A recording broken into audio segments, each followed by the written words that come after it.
Just want to read a verse from Matthew chapter 9, and then we'll be reading another little portion out of Exodus 17. Matthew 9 and verse 36.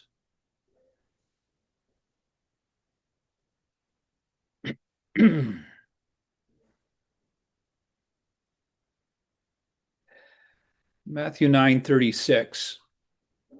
I'm reading out of the New King James. It says, "But when he, that is the Lord, saw the multitudes, he was moved with compassion for them because they were weary and scattered like sheep having no shepherd." Uh, at our recent VBS at Brockview just a few weeks ago, uh, one of the uh, one of the ways we tried to reach into our community was with an ice cream truck, and we took we took the ice cream truck out into a couple of the government subsidized housing programs that are about 5 minutes from the chapel.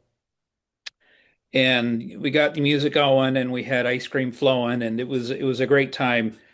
And at any given time you could look out and see 50 to 70 kids waiting in line for their ice cream cone, for their free ice cream cone. And there was a moment where I looked at all of those kids, and this phrase came to mind: sheep having no shepherd. And sadly, out of all of the kids, and we gave out over 140 ice cream cones, we only had five. Now that's five is a blessing, and I'm not minimizing that. But it was like all of those kids there. We only got five of them out, and it just again reinforced in my mind the need for this kind of work. These are sheep. These children are like sheep with no shepherd. And I don't think there's any greater work than we can be involved in leading these sheep, these lambs to the Lord. And so with that in mind, I'd like you to turn back to Exodus 17, because really this effort that you're undergoing in this VBS, and any effort for it's any gospel effort for that sake, um, is a team effort. But I think there are certain lessons that we need to keep in mind if we're going to be effective in reaching these sheep for the Lord. And I would like to illustrate these five little lessons from Exodus chapter 17. And I'm going to take time to read the passage. And as we do, I want you to think about uh, a spiritual checklist for spiritual triumph, whether we're reaching kids or neighbors or whatever work we're engaged in for the Lord. I believe these at least five key takeaways will help ensure spiritual triumph and spiritual success in our efforts. So I share these with the hope that we'll be encouraged in the work in the VBS that's upcoming, that we make a mental checklist of these five things so that we can uh, see the Lord work in a wonderful way. So Exodus 17, and I'd like to read verse 8 to 16. Now Amalek came and fought with Israel in Rephidim, and Moses said to Joshua, "Choose us some men and go out, fight with Amalek. Tomorrow I will stand on the top of the hill with the rod of God in my hand." So Joshua did as Moses said to him and fought with Amalek. And Moses, Aaron, and Hur went up to the top of the hill, and so it was when Moses held up his hand that Israel prevailed. And when he let down his hand, Amalek prevailed. But Moses' hands became heavy. So they took a stone and put it under him, and he sat on it. And Aaron and Hur supported his hands, one on one side and the other on the other side, and his hands were steady until the going down of the sun. So Joshua defeated Amalek and his people with the edge of the sword. Then the Lord said to Moses, "Write this for a memorial in the book and recount it in the hearing of Joshua, that I will utterly blot out the remembrance of Amalek from under heaven." And Moses built an altar and called its name, "The Lord is my banner." For he said, "Because the Lord has sworn, the Lord will have war with Amalek from generation to generation." Now, there's a lot here. I'm just going to briefly highlight five key points in our spiritual checklist for spiritual triumph. Number one, alertness. The people of God, as I understand it, had been in the wilderness at this point about 2 months or so. They were thirsty and understandably thirsty. And uh, the if you go back to read the section just before the section we read, we'll read that the Lord graciously, in spite of their complaining and all of their testing, he graciously gave them water from the rock, and they were refreshed. And it's interesting that it's at this point that the enemy strikes. Sometimes we think the enemy will come in times of dryness and weariness, and certainly that is the case.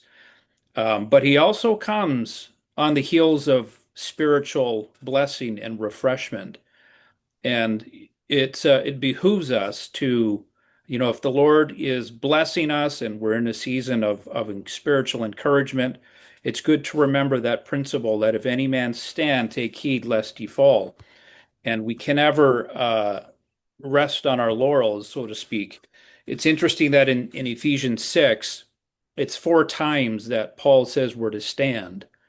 We're to stand before the attack, during the attack, after the attack, and then he also, by the Spirit, is led to add one more stand, and that is to stand braced ready for the attack that's just around the corner. So I would say that if we're going to have success in this endeavor with the VBS, number one, we have to be on high alert for the enemy, and especially in times of spiritual blessing and encouragement. Sometimes that's when we can let our guards down.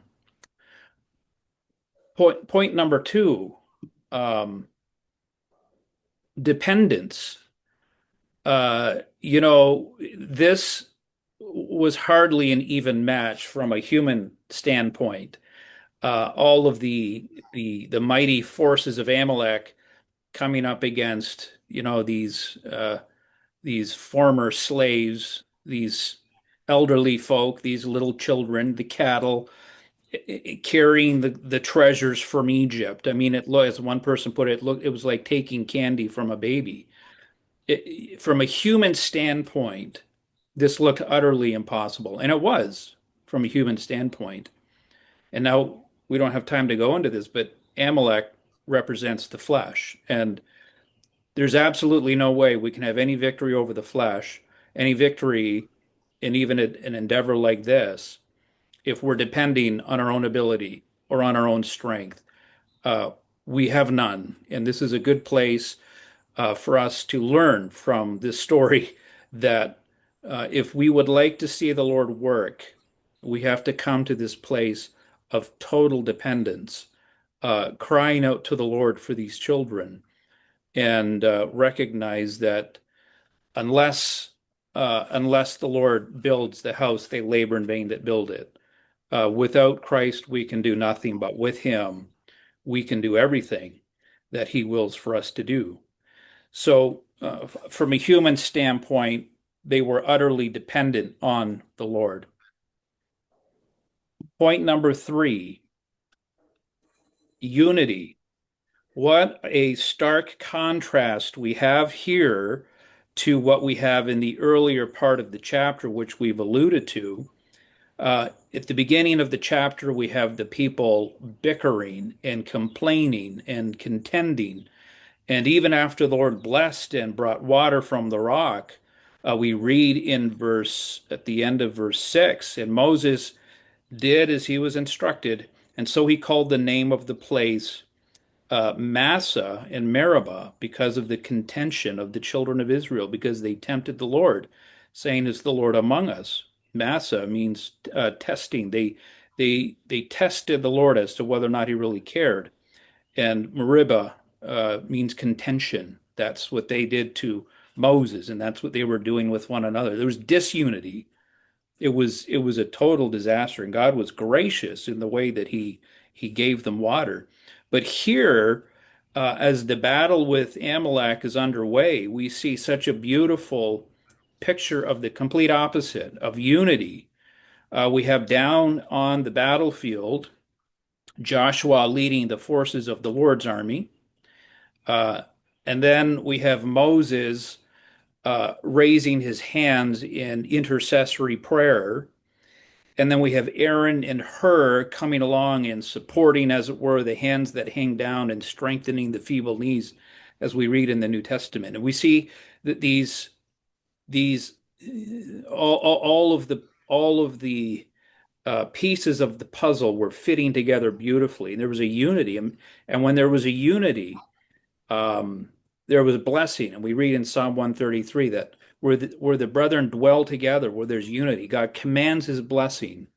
And so we can learn a positive example in the second half of this chapter about the importance of unity with one another. And it's just a good reminder at this point, to make sure that there's nothing that we have at odds with a brother or sister. We're instructed in the New Testament, as much as it depends on you, strive to be at peace with all men. And if we're going to see the Lord blessing, it's good for us to make sure that we deal with anything that might be hindering the blessing of the Lord if there's disunity. And then point number 4, prayer. Uh, we read of Moses interceding and praying up on the mountain, and what a again another contrast to his earlier years, where he thought that the victory would come through physical force and taking matters into his own hand. You'll remember when he slew the Egyptian. Now we have a very different Moses. Here he is in dependence on the Lord and putting all his confidence in God to accomplish the victory through prayer. And I would just encourage those in our meeting tonight who perhaps you're not physically able to be a part of the VBS, or maybe your work schedule doesn't allow it, or whatever. You can have an amazing role in this whole endeavor if you would intercede in prayer on behalf of these sheep who have no shepherd. If you pray and intercede on behalf of those who will be able to be there physically uh, interacting with these kids. We can't stress this enough, the need for intercessory prayer. And it was as Moses was praying, lifting up his hands, that Israel prevailed. Um, but when even Moses became weak, Aaron and Hur came along and supported them. And there's another reminder for others of us who not only can we be involved in prayer, but in very practical ways we can be supporting this work as Aaron and Hur did in their own unique way. So we see this unity coming together. Everyone has their role, everybody serving their role faithfully, and in the end, it was God who won the victory, but he won it through, we might say, a threefold cord. And I'm going to read you a poem in just a few minutes. And then the last little point, just another little reminder, glory. Um, Moses prayed, Joshua fought, Aaron and Hur supported Moses. Israel, won the victory, but the glory belonged to God. And we read that in verse 15. Moses built an altar and called its name Jehovah Nissi, or the Lord is my banner. For he said, because the Lord has sworn. So good to remember that this really ultimately is about giving God the glory. Whatever role we play, whatever results come of this effort, ultimately we give all the glory to God, and we want to see Him honored in this effort. I want to just share a poem. I wrote this little poem a little while ago because this story really inspires me, especially when it comes to how God calls us all to work together for the greater good of His glory. I call this a threefold chord. I'm going to take a minute and read it. It goes like this. The battle lines were clearly drawn in Rephidim that day. On one side, the Amalekites who would not go away. The other side, old Moses and a host of two-legged sheep. This must have looked to Amalek a clean and easy sweep. But what was not apparent to the enemy that day was how they'd lose the battle in a most peculiar way. Now let's be clear who won the war, none other than the Lord. But how he won amazes us, a simple threefold chord. For down below was Joshua, there in the battlefield, the front-line fighter in the fray, his humble sword to wield. But he was strengthened while another raised his arms to God. The interceding Moses lifted both his prayers and rod. But Moses and his weary arms were helped by others too. Their task was to support him in the task he was to do.